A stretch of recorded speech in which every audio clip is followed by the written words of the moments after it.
কেমন আছেন সবাই? আশা করি আপনারা অনেক ভালো আছেন। একজন প্রবাসী ভাই, তিনি দীর্ঘদিন ধরে আমার ভিডিও দেখেন এবং আমাকে ফলো করেন। আজকে হঠাৎ তিনি একটি ভিডিও, তারই করা ভিডিও আমাকে পাঠালেন এবং তিনি আমাকে বললেন ভিডিওর মাধ্যম দিয়ে যে তিনি বিদেশে গিয়েছিলেন, সৌদি আরব গিয়েছিলেন। দীর্ঘ ২ বছর ধরে সেখানে রয়েছেন। তিনি দেশে আসতে চান, কিন্তু দেশে আসবেন ঈদের আগের দিন তার ফ্লাইট, দেশে আসার কথা। তিনি যখন পরিবারে জানালেন যে তিনি দেশে আসছেন ঈদের আগের দিন, তখন তার পরিবার থেকে তাকে বলা হলো যে তিনি যদি দেশে আসেন তাহলে তার মা আত্মহত্যা করবেন।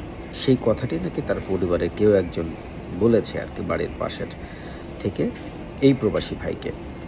এই প্রবাসী ভাই খুব কান্নাকাটি করছিলেন এবং তিনি বলছিলেন যে তিনি এতটা কষ্ট করে সেখানে কাজ করেন যে কাজ করতে করতে রোদের তাপে তার নাক দিয়ে পর্যন্ত রক্ত বের হতো। এরপরও তিনি কাজ করেছেন এবং যে ছেলেটাকে এক বিন্দু না দেখলে তার মা একদিন থাকতে পারতেন না, সেই ছেলেটির মুখ এবং সেই ছেলেটিকে ২ বছর ধরে মা স্পর্শ করে না, হাত দিয়ে দেখতে পারে না। এরপরও তখন মায়ের বুক আর কষ্ট লাগে না। একজন প্রবাসী কতটা কষ্ট করে, একজন প্রবাসী কতটা কষ্ট পেলে এই ধরনের কথা বলতে থাকে। এবং এই প্রবাসী বলছেন যে ভাই তিনি তার জীবনটা রাখবেন না। আমি তাকে বোঝানোর চেষ্টা করলাম জীবন বড়ই কঠিন। যেদিন থেকে আপনি প্রবাসী হয়ে গিয়েছেন সেদিন থেকে আপনার জীবনটা একটা মেশিনে পরিণত হয়েছে। সেদিন থেকে আপনি আর মানুষ নেই, আপনি মেশিন হয়ে গিয়েছেন। আপনি পরিবারের সবার দায়িত্ব নেবেন, কিন্তু আপনার দায়িত্ব কেউ নেবে না। প্রিয় প্রবাসী ভাই বোনেরা, আমি আপনাদের জন্য কাজ করি, আপনাদের নিয়ে থাকি। আপনাদের কাছে আমার একটা উদাত্ত আহ্বান রয়েছে, আপনারা সম্পূর্ণ টাকা পরিবারের কাছে দেবেন না। কিছু টাকা হলেও নিজের গচ্ছিত সঞ্চয়ে নিজের অ্যাকাউন্টে রেখে দিন। কোনো না কোনো সময় এই টাকাগুলো খুব কাজে দিবে। আপনি ছাড়া আপনার কেউ নেই, আপনি ছাড়া আপনাকে বোঝার মতো কেউ নেই।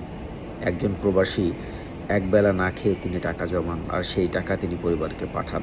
একজন প্রবাসী ভালো একটি জামা না গায়ে দিয়ে তিনি পরিবারের সদস্যদের ভালো একটি পোশাক কিনে দেওয়ার চেষ্টা করেন। একজন প্রবাসী মরুভূমির মধ্যে তপ্ত রোদে বালুর মধ্যে তিনি কাজ করেন ছেঁড়া জুতা পায়ে, কিন্তু তিনি চেষ্টা করেন এই প্রবাসী মানুষটি তার পরিবারের মানুষগুলো যেন ভালো থাকে। পরিবারের অন্য সদস্যরা বিলাসী জীবনযাপন করে আর একজন প্রবাসী না খেয়ে কাজ করে। সারা দিন তিনি কষ্ট করতে থাকেন, ওভারটাইম করেন, ২৪ ঘন্টার মধ্যে ১৮ ঘন্টা কাজ করেন, বাকি ৪-৫ ঘন্টা হয়তো ঘুমাতে পারেন। সারাদিন কাজ শেষ করে নিজের খাবারের জন্য একটু আলু ভর্তা করেন কিংবা ডিম ভর্তা করেন, অথবা কোনো একটা ঝোল রান্না করে নিজে খেয়ে নেন, কিন্তু পরিবারের মানুষগুলোর জন্য মাছ মাংসের অভাব থাকে না। এটাই কি প্রবাস জীবন? এই জীবন আসলে কতটা কঠিন, কেনই বা প্রবাস বেছে নিতে হয়? তাই আমার কাছে মনে হয় যে এই ৪ লাখ ৫ লাখ টাকা সুদে করে, ঋণে করে কিংবা ধার কর্জ করে এভাবে বিদেশে যাওয়ার চেয়ে দেশে থেকে ৫,০০০ টাকা আয় করেন, অনেক ভালো ভাই। এই প্রবাস জীবন আসলে জীবন নয়।